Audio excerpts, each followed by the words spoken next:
Hello everyone, welcome to Defense IAS Academy. Our today's topic is banking. What is banking? Banking, the sense in which we today use the term banking, has its origin in the Western world, to which India was introduced by the British rulers way back in the 17th century. Since then, enough water has flown, and today Indian banks are considered among the best banks in the developing world, and its attempts to emerge among the best in the world is going on. Now we have two institutions in banking sector. One is bank and another one is non-bank. These both are two different financial institutions. Now the term bank is a financial institution which accepts different forms of deposits and lends them to the prospective borrowers, as well as allows the depositors to withdraw their money from the accounts by a check, is a bank. Whereas the term non-bank is the financial institution has all the same functions but does not allow depositor to issue check and withdraw their money from deposits. Then that is why it is known as a non-banking institution. Now, the another term under the banking is NBFC. That stands for, or which means non-banking financial companies. A non-banking financial company is a company registered under the Companies Act 1956 and is engaged in the business of loans and advances, acquisition of shares, stock, bonds, debentures, securities issued by the government or local authority, or other securities of like marketable nature, leasing, hire purchase, insurance business, check business, but does not include any institution whose principal business is that of agriculture activity, industrial activity, sale, purchase, construction of immovable property. Now our next term under banking concept is RBI. That stands for the Reserve Bank of India. It was set up in 1935 as a private bank. After nationalization in 1949, it emerged as the central banking body of India. Let us move further for the banking concept. We have some tools by which RBI regulates credit and monetary policy. Now the question arises, what is credit and monetary policy? So let me explain you first the meaning of credit and monetary policy, and then we will move towards the tools which regulates credit and monetary policy. What is credit and monetary policy? The policy by which the desired level of money flow and its demand is regulated is known as the credit and monetary policy. Means the flow of money is regulated under this policy. Now let us talk about the tools. First one is the CRR.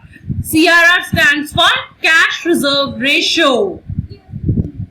It is the ratio of total deposits of a bank in India which is kept with the RBI in the form of cash. It means some percentage of cash on total deposits made by a bank in all over India is to be kept with the RBI, and it is fixed by RBI. It is in the range of 3 to 15%. At present, it is 4%. Now, let us move towards the another tool under the concept of SLR. Under the concept of banking. That is SLR. Second one is SLR, statutory liquidity ratio. It is the ratio of the total deposits of a bank which is to be maintained by the bank with itself in non-cash form.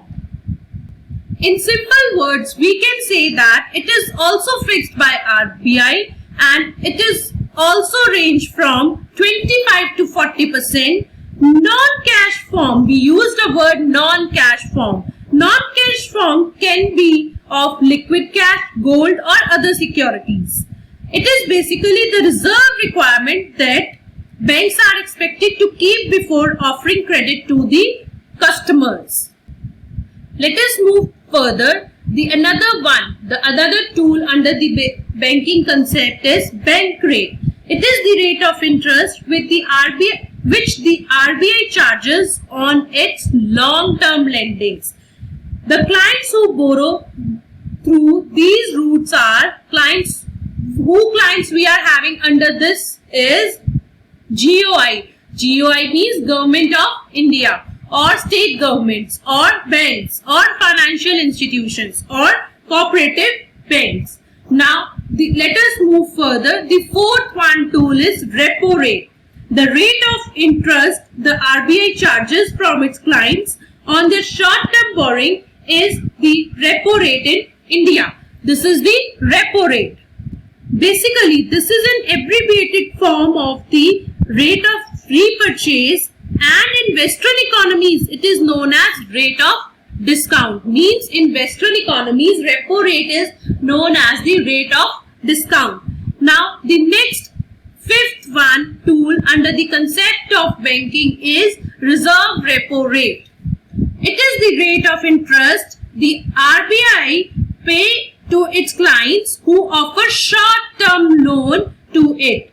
At present, the rate is 6.25%. Repo rate is charged by the RBI to its clients, whereas reserve repo rate is charged to RBI by its clients. Means that is why it is known as the reserve repo rate. Repo rate is charged by the RBI and reserve repo rate is charged by the clients to the RBI.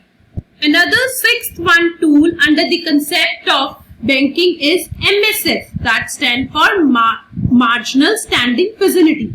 It is a new scheme announced by the RBI in its monetary policy.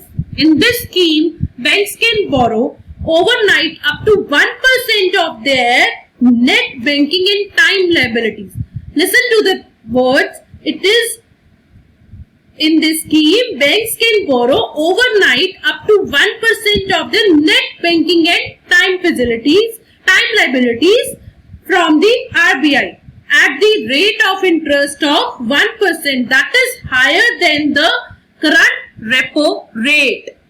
An important point regarding this scheme is that banks can borrow through this scheme, that is MSF, or we can say Marginal Standing Facility, on all working days except Saturdays between 3:30 and 4:30 p.m. Means they have just given that in between this time the banks can't borrow under this scheme. Let us move further. The last one tool is the base rate. It is the minimum rate set by the RBI below which banks are not allowed to lend to its customers. Means base rate is decided in order to enhance transparency in the credit market and ensure that the banks pass on the lower cost of funds of their customers. Loan pricing will be done by adding base rate and a suitable spread depending on the credit risk premium. These are the main tools which are used under the concept of banking, which we used to consider while understanding the concept of banking. Thank you. If you like it, please subscribe.